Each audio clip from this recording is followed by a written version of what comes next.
Assalamu alaikum dear students, hope you all are fine. I am here with another video on topic fields of force of chapter 12 class 12. अब हमारे पास हमें पता है कि Newton's gravitational law और coulomb law, इन दोनों चीज़ों ने हमें बता दिया कि हमारे पास मैग्नीट्यूड क्या है और डायरेक्शन क्या है ग्रेविटेशनल एंड इलेक्ट्रिक फील्ड की, कि हमारे पास उनका मैग्नीट्यूड हमने पढ़ा F is equal 1/4 epsilon Q1 Q2 over r square, and gravitational field का भी हमने सेम इसी तरीके से पढ़ा।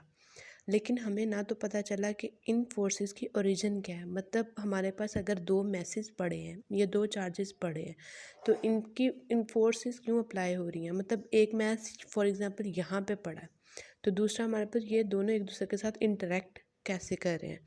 दूसरी चीज़ है कि ये फोर्सेस एक चार्ज से दूसरे चार्ज पे ट्रांसफ़र कैसे हो रही हैं।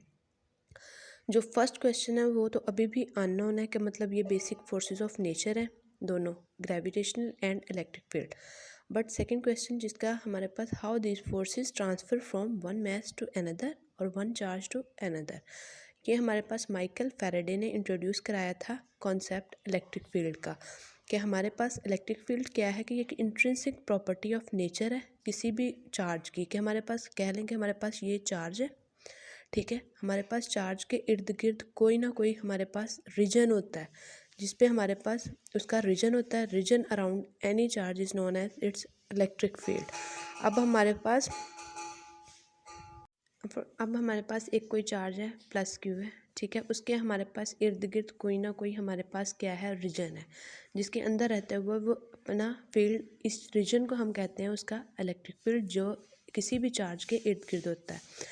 अब हमारे पास अगर हमने इस फील्ड को टेस्ट करना है कि हमारे पास क्या है कि वाकई ही एक चार्ज के इर्द गिर्द कोई ना कोई फील्ड है, तो हम क्या करते हैं, एक टेस्ट चार्ज को ले आते हैं जिसको हम कहते हैं Q0। इन दोनों को हमने किसी भी स्पेस में रखा। अब हमारे पास क्या होगा कि जब दो चार्जेस आपस में आएंगे, एक दूसरे के आमने सामने आएंगे, ये प्लस है ये प्लस है, ये इन दोनों के फील्ड्स आपस में इंटरेक्शन करेंगे, ये दोनों एक दूसरे पे रिपल्सिव फोर्स अप्लाई करेंगे। अब जो हमारे पास रिपल्सिव फोर्स कैसे कि इसका फील्ड Q का फील्ड Q0 के फील्ड के साथ इंटरेक्ट करेगा। अब दोनों पॉजिटिव हैं, positive charges always repel each other, इन दोनों का एक दूसरे से डिस्टेंस क्या है, R पे रखे हुए हैं। अब हमारे पास प्लस Q फोर्स एक्सर्ट कर रहा है Q0 पे। अब हमारे पास दोनों के फील्ड्स इंटरेक्ट करें तो वो फोर्स क्या हो जाएगी, Q0E, जो हमारे पास क्या हमने पढ़ा है कि हमारे पास फोर्स होती है F12, जो हमारे पास सेकंड चार्ज फर्स्ट पे लगा आ रहा होता है। सिमिलर केस में हमारे पास चार्ज क्या है, Q0 है, और ये उसके फील्ड के साथ इंटरेक्ट कर रहा है। अब हमारे पास क्या है, दोनों के फील्ड्स हैं। अब प्लस Q का एक फील्ड है और Q0 का दूसरा फील्ड है। अब दोनों एक दूसरे के साथ इंटरेक्शन करेंगे।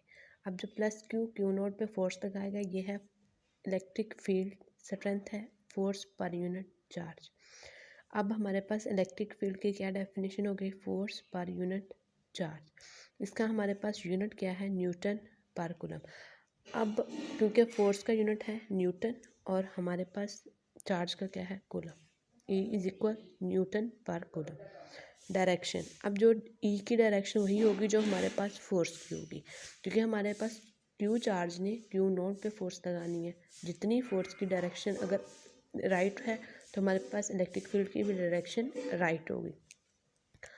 अब हमारे पास हमने कूलम्स फोर्स पढ़ा है। अब हमने पहले सिर्फ वहाँ पे एक चार्ज रखा था, उस दो चार्जेस थे, Q1 था और Q2 था।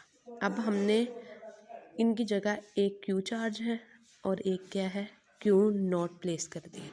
अब हमारे पास फोर्स क्या है, 1/4 epsilon Q0 over r square, और साथ R यूनिट वेक्टर जो डायरेक्ट कर रहा है हमारे पास Q से Q0 तक का यूनिट वेक्टर है। अब हमारे पास इलेक्ट्रिक इंटेंसिटी क्या होगी, फोर्स पर unit charge 1/4 epsilon Q0 over r square multiply 1/Q0, Q0 से कैंसिल, तो हमारे पास इलेक्ट्रिक इंटेंसिटी क्या आ जाएगी, 1/4 epsilon Q over r square R।